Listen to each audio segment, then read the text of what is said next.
L'incendie éclate aussitôt, les voitures, les deux derniers cars sont la fuite. Mais dans le second et dans les voitures, c'est l'horreur. S'échapper par la porte avant. Les 45 enfants, les deux chauffeurs et les deux moniteurs restent coincés. Alors ici même à Merseuil, au bord de l'autoroute A6, a eu lieu il y a 40 ans un des plus graves accidents de la route en France. Les deux moniteurs restent coincés et périssent carbonisés, de même que les 5 occupants des voitures prises en sandwich. Bilan, 54 morts. Et malheureusement, le drame intervient à 1h40 dans ce carambolage un peu collectif, comme il peut parfois arriver dans des circonstances parfois différentes, comme quand il y a du brouillard. Mais bon, là, la chaussée est humide, il y a eu des orages. Est-ce qu'une voiture a glissé? On ne sait pas vraiment. Il y a eu quelqu'un qui a freiné. Et c'est là que 3 autocars et 7 voitures sont prises dans ce carambolage. Et malheureusement, c'est vraiment cette fuite d'essence qui a embrasé l'un des 2 autocars, qui a complètement démuni les secours qui sont arrivés très vite. Quand on se présente, on ne sait pas ce à quoi on a affaire, hein. Ce n'est pas les appareils d'aujourd'hui où tout est inscrit. Là, on arrive à la caserne et on ne sait pas pourquoi on vient. Et là, on nous dit effectivement accident de bus sur autoroute suivi de feu.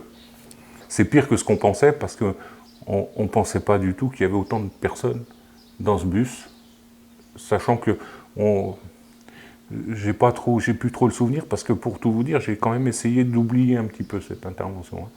Donc là, j'essaye de ressortir d'une mémoire un peu profonde, de ressortir un petit peu tout ce qui veut bien ressortir. Mais il me semble qu'on n'avait pas connaissance, c'était des enfants, et puis du nombre. On n'avait pas d'idée du tout du nombre. Mais on s'est très vite aperçu qu'ils s'étaient accumulés au fond du bus, parce que c'était la seule sortie qui restait possible, puisque le choc avait fait que la porte de devant avait dû être condamnée. Et du fait, ils ont tous essayé, enfin sûrement sur conseil des encadrants, hein, de rejoindre le fond du bus pour essayer de sortir, mais ils n'ont pas eu le temps, quoi. Et à partir de là, il faut sortir les enfants, quoi. À décourager, il n'y en a pas beaucoup. Mais tout le monde était en pleurs, il n'y a pas de secret, quoi. Si les enfants, il faut les chercher. Ils étaient tous empilés au fond du bus. Enfin, je ne vais pas faire de... Voilà.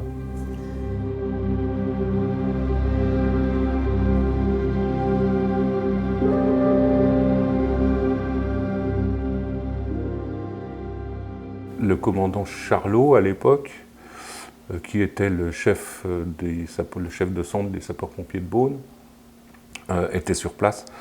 Et je me rappelle, me dit à moi et à un de mes collègues de prendre, à l'époque, il y avait un véhicule, une Renault Estafette, là, de prendre ce véhicule-là et d'aller aux pompes funèbres générales de Beaune pour récupérer des housses pour mettre les gens dedans.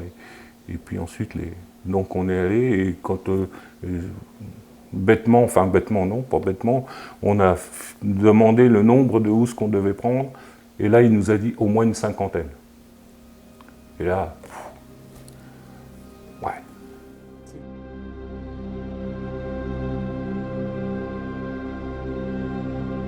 Et après 4 heures du matin, une fois que surtout le second bus aura été refroidi, laissant la possibilité de monter, les pompiers ont évacué tous les corps. Et là bon, première vraie scène d'horreur, quoi. Alors, déjà, on avait depuis le début de l'accident, on avait déjà l'odeur qui était effrayante.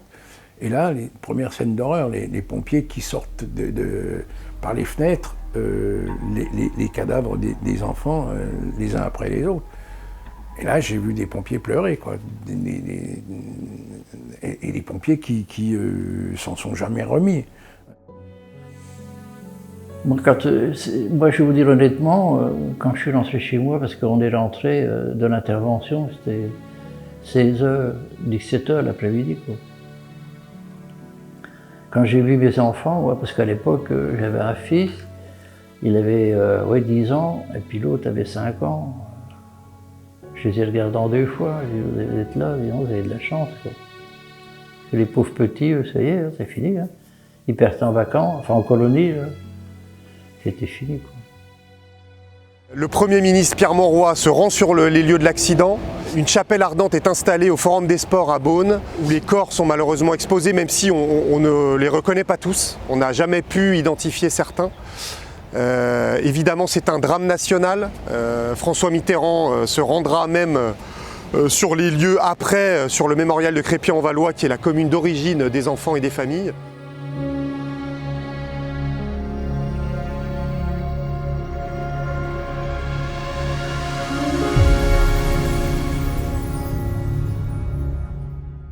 Aujourd'hui, je me demande encore pourquoi j'y suis allé. Enfin, c'est surtout avec tout ce que ça a engendré derrière, d'horreur, de monstruosité. Alors sur place d'abord, puis après à l'arrivée des parents, je crois que pour moi c'est ce qui me reste de plus affreux, l'arrivée des parents descendant des bus place de la mairie, là, à qui on avait annoncé dans la nuit qu'ils avaient perdu 2, 3, 4. Il y avait une grand-mère qui avait perdu 11 petits-enfants. Des trucs on ne peut même pas imaginer, même dans des romans de science-fiction ou de catastrophes.